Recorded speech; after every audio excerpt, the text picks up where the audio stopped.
थोड़ा सा समय निकालकर देखिएगा ज़रूर। मैं एक घर के करीब से गुजर रही था कि अचानक से मुझे घर के अंदर से एक बच्चे की रोने की आवाज़ आई। उस बच्चे की आवाज़ में इतना दर्द था कि मैं अंदर जाने पर मजबूर हो गई। जाकर देखी कि वो बच्चा क्यों रो रहा है। ये मालूम करने से मैं खुद को रोक ना सकी। आगे की कहानी जानने के लिए मेरे चैनल को सब्सक्राइब करें, वीडियो को लाइक शेयर ज़रूर करें। मेरी वीडियो की कहानी आप लोगों को कैसी लगती है कमेंट में ज़रूर बताइएगा। अंदर जाकर मैंने देखा कि एक माँ अपने 10 साल के बेटे को आहिस्ता से मारती और बच्चे के साथ खुद भी रोने लगती। मैंने आगे होकर पूछा, बहन जी आप इस छोटे से बच्चे को क्यों मार रही हो जबकि आप खुद भी रोती हो? उसने जवाब दिया, दीदी जी इसके पिताजी भगवान को प्यारे हो गए हैं और हम लोग बहुत ही गरीब हैं। उनके जाने के बाद मैं लोगों के घरों में काम करके घर और इसकी पढ़ाई का खर्च बामुश्किल उठाती हूँ। और ये कमबख्त स्कूल रोजाना देर से जाता है और रोजाना घर भी देर से ही आता है। जाते हुए रास्ते में कहीं खेल कूद में लग जाता है और पढ़ाई की तरफ जरा भी ध्यान नहीं देता है, जिसकी वजह से रोजाना अपनी स्कूल की वर्दी गंदी कर लेता है। मैंने बच्चे और उसकी माँ को जैसे तैसे थोड़ा समझाया और चल दी। इस घटना को कुछ दिन ही बीते थे कि एक दिन सुबह सुबह कुछ काम से मैं सब्जी मंडी गई तो अचानक मेरी नज़र उसी 10 साल के बच्चे पर पड़ी जो रोजाना घर में मार खाता था। मैंने क्या देखा कि वो बच्चा मंडी में घूम रहा है और जो दुकानदार अपनी दुकानों के लिए सब्जी खरीदकर अपनी बोरियों में डालते तो उनसे कोई सब्जी जो जमीन पर गिर जाती थी वो बच्चा उसे फौरन उठाकर अपनी झोली में डाल लेता। मैं ये नज़ारा देखकर परेशानी में सोच रही थी कि ये चक्कर क्या है। मैं उस बच्चे का चोरी चोरी पीछा करने लगी।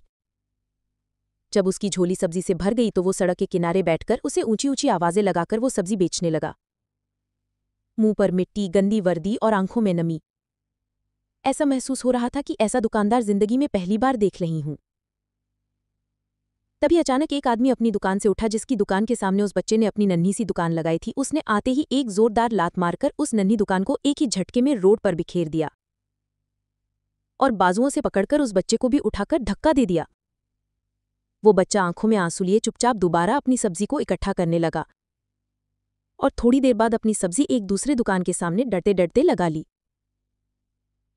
भला हो उस शख्स का जिसकी दुकान के सामने उस बच्चे ने अपनी नन्ही दुकान लगाई थी। उस शख्स ने बच्चे को कुछ नहीं कहा।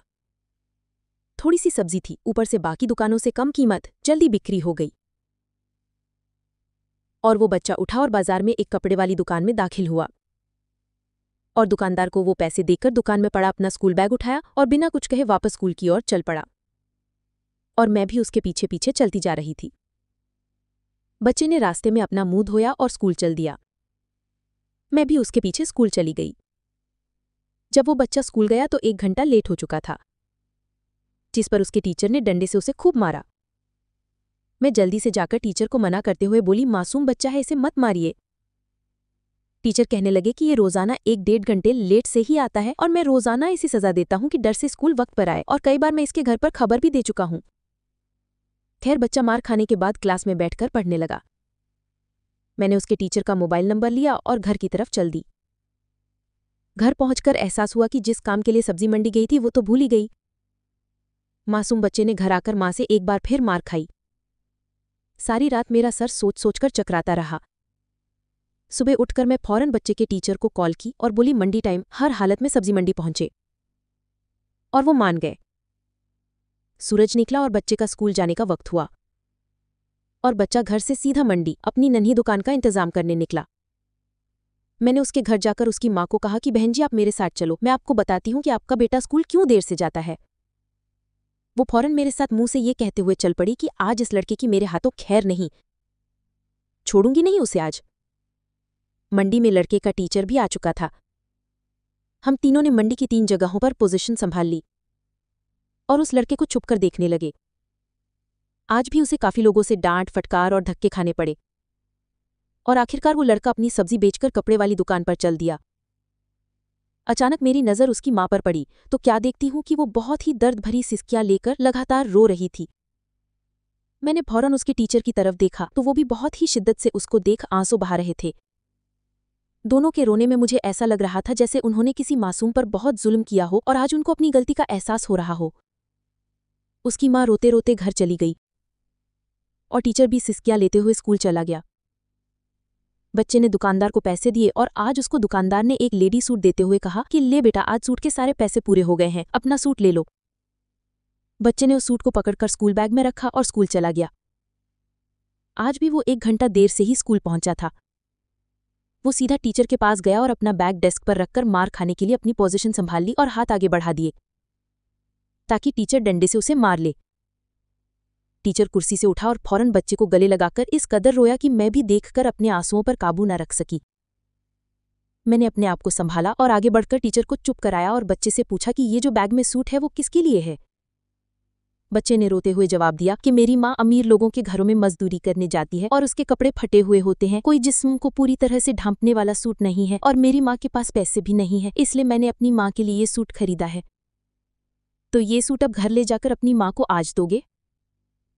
मैंने बच्चे से सवाल पूछा। जवाब ने मेरे और उस बच्चे के टीचर के पैरों के नीचे से जमीन ही निकाल दी। बच्चे ने जवाब दिया, नहीं आंटी जी, छुट्टी के बाद मैं इसे दर्जी को सिलाई के लिए दे दूंगा। रोजाना स्कूल से जाने के बाद काम करके थोड़े थोड़े पैसे सिलाई के लिए दर्जी के पास जमा किए हैं। टीचर और मैं सोचकर रोते जा रहे थे कि आखिर कब तक हमारे समाज में गरीबों के साथ ऐसा होता रहेगा। उनके बच्चे त्योहार की खुशियों में शामिल होने के लिए जलते रहेंगे, आखिर कब तक? क्या ऊपर वाले की खुशियों में इन जैसे गरीब का कोई हक नहीं? क्या हम अपनी खुशियों के मौके पर अपनी ख्वाहिशों में से थोड़े से पैसे निकालकर अपने समाज में मौजूद गरीब और बेसहारों की मदद नहीं कर सकते?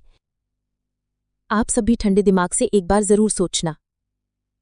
अगर हो सके तो इस वीडियो को ज्यादा से ज्यादा शेयर करें ताकि उन सभी सक्षम लोग हमारी इस छोटी सी कोशिश से किसी भी सक्षम के दिल में गरीबों के प्रति हमदर्दी का जज्बा ही जाग जाए और ये वीडियो किसी गरीब के घर की खुशियों की वजह बन जाए। वीडियो को लाइक और चैनल को सब्सक्राइब आप लोग तो करोगे नहीं, लेकिन कम से कम इस वीडियो को ज्यादा से ज्यादा शेयर जरूर कर दीजिएगा। वीडियो में अंत तक बने रहने के लिए